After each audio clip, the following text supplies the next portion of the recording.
Hello, everyone. First, I'd like to thank Abdulrahman Saloom for his great introduction.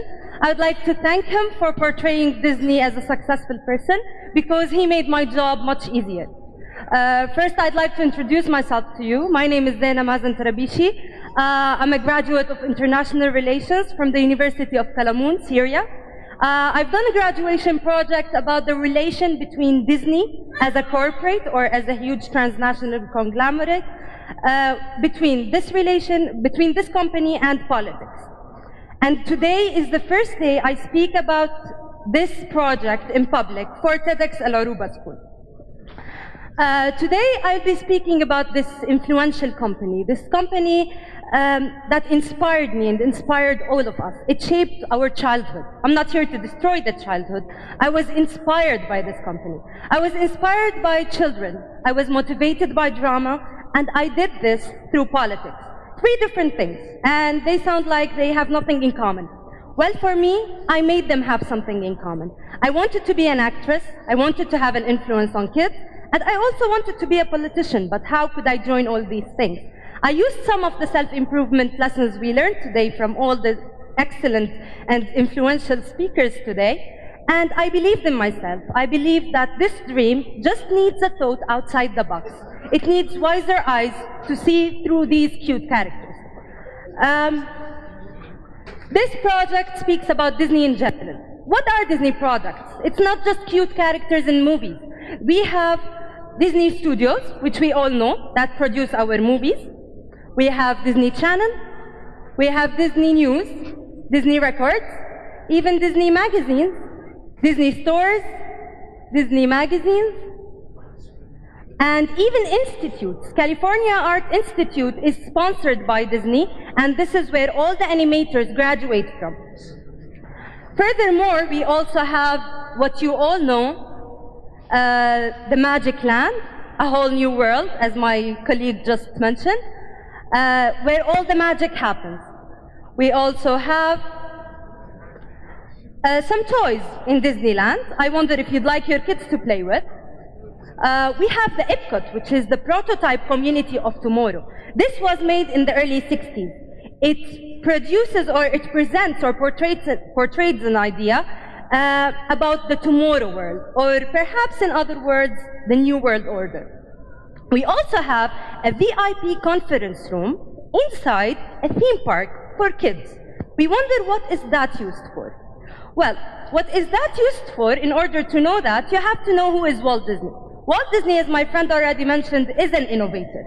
He is someone with great influence in life. He is a smart, genius person, and he always believed in himself as an innovator. But this person never wanted to be a senator or a governor. He always said, why do I want to be a senator or a governor when I can be the governor of Disneyland? Why did he say that? Because he had political influence. He was an FBI agent. He always told about communists within Hollywood. But later on, he developed into becoming a secret agent in charge at Hollywood. His best friends were Ronald Reagan and Edgar Hoover, the president of the FBI back then. He used Disneyland for that aim, actually, to manage some political issues within the theme park. He was a witness before the Congress against all the communists inside Hollywood. Furthermore, he was a 33rd degree Freemason. What proves this?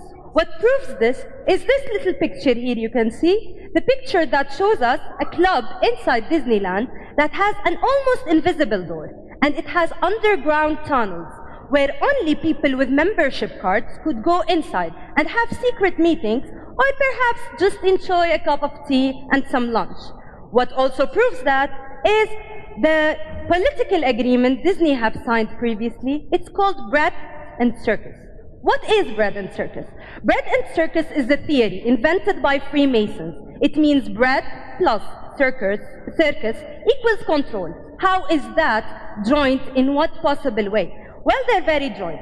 This theory of Freemasons says, if the masses have enough food and entertainment, then they're much easier to control. And what better way of entertainment other than Disney? Furthermore, proving what I'm saying, after Walt Disney passed away in 1966, his picture was carved on a 6 cent. and money.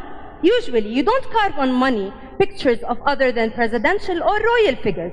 Why is this public figure in particular having his picture carved on money and presented in a museum where it's all safe and organized? Well, because he was a dictator, because he was something further than just an innovator or animator that couldn't draw.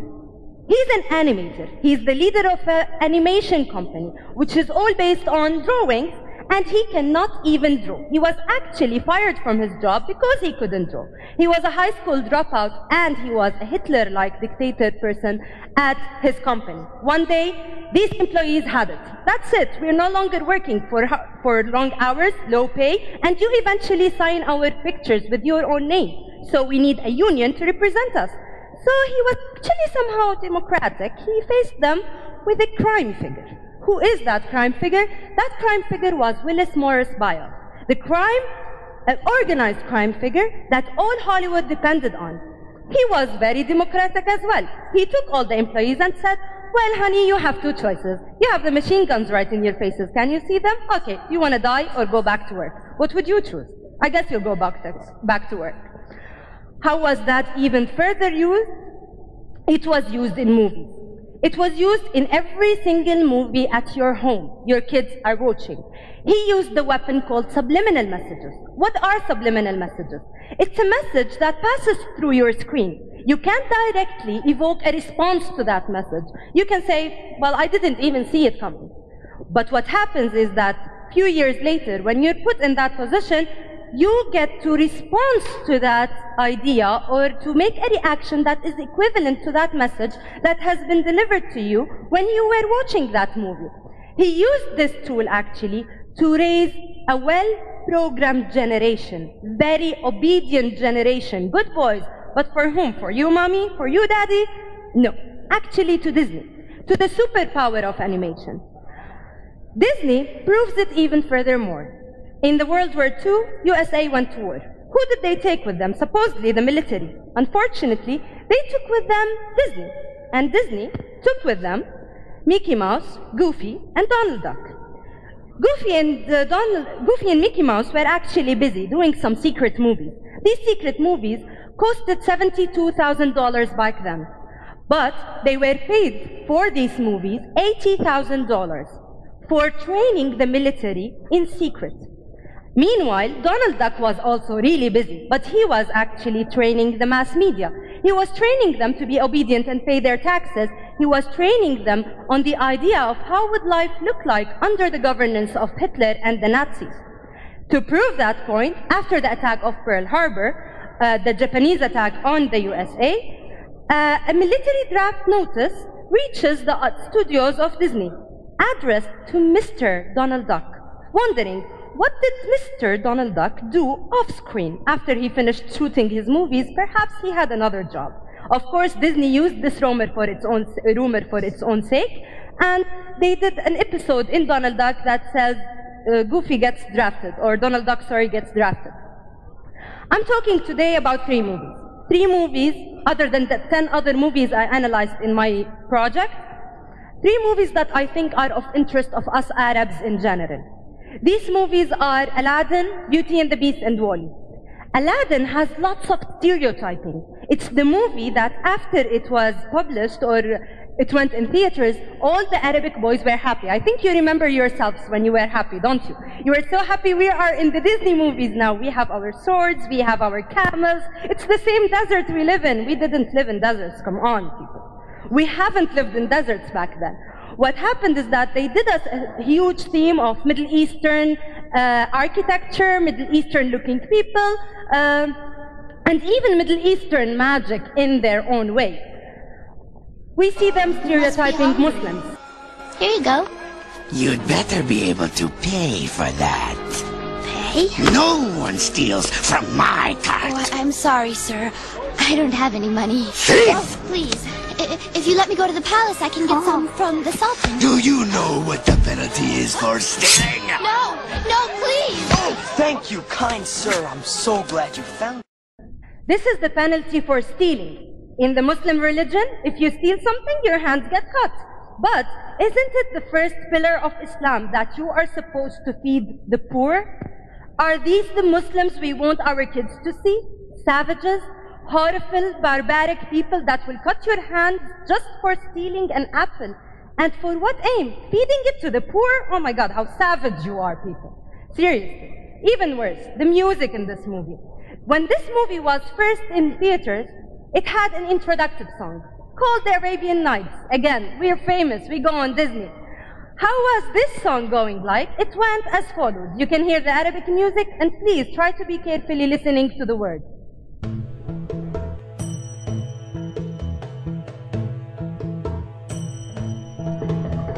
You can hear the Arabic music.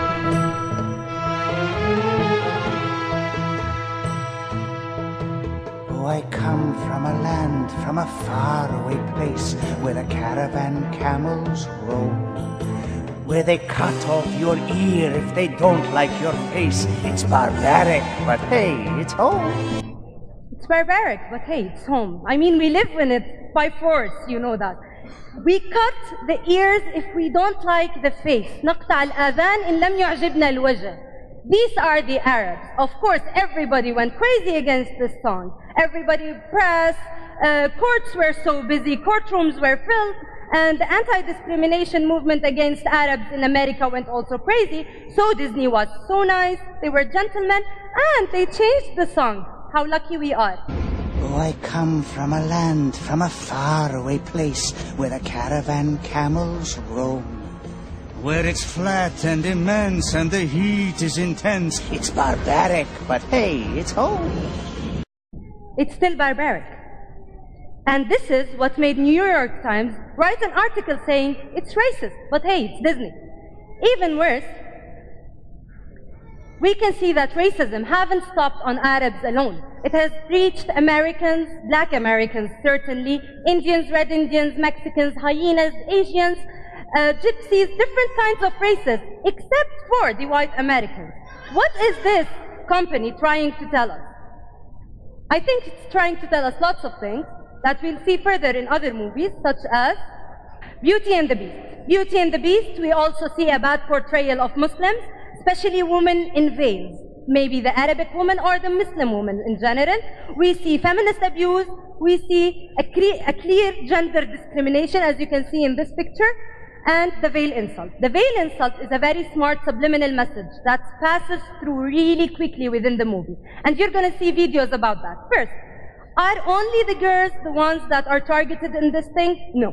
Our little boys are taught by Disney to have muscles, to be brave, but no one mentions anything about having brains. And this is clear in the coming song. As you see, I've got biceps to spare. Not a bit of his scraggly or scrawny. That's right. And every last inch of me's covered with hair. Impressive. Isn't he the man of your dreams? Very impressive, right? He is the only good-looking man in this place where there are all the girls in town that would kill themselves just for a look from Gaston, and all the other men in the place are really ugly. But what happens here is that these men have brains.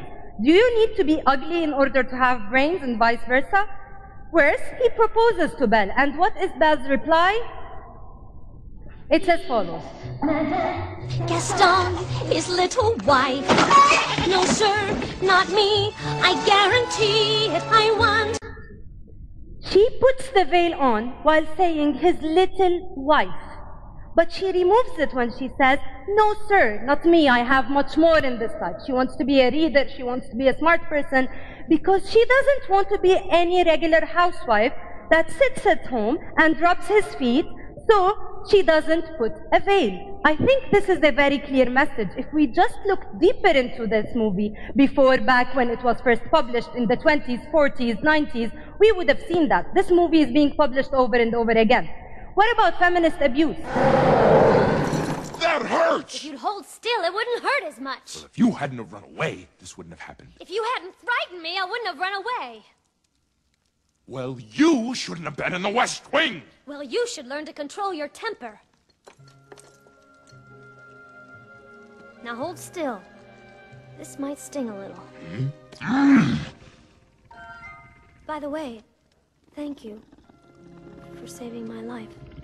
After all the time he's screaming at her, and he's not really thanking her for dressing his wounds, she still thanks him for saving her life. Do we want to raise these little boys to be monsters and then wait for the right girl that will bring out a prince within him? Or do you want your boy to be raised as a prince and prove that he was raised on the hands of kings and queens in order to have a princess that would deserve him?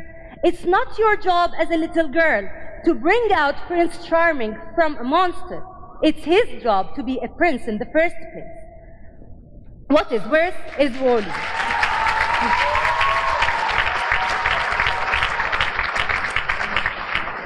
Wally, it's a movie that has been published in 2008. When was this movie? What is this movie speaking about? It's speaking about the life in 2805. But when was this movie prepared? It was prepared back in 1994, according to Andrew Stanton, the director of this movie.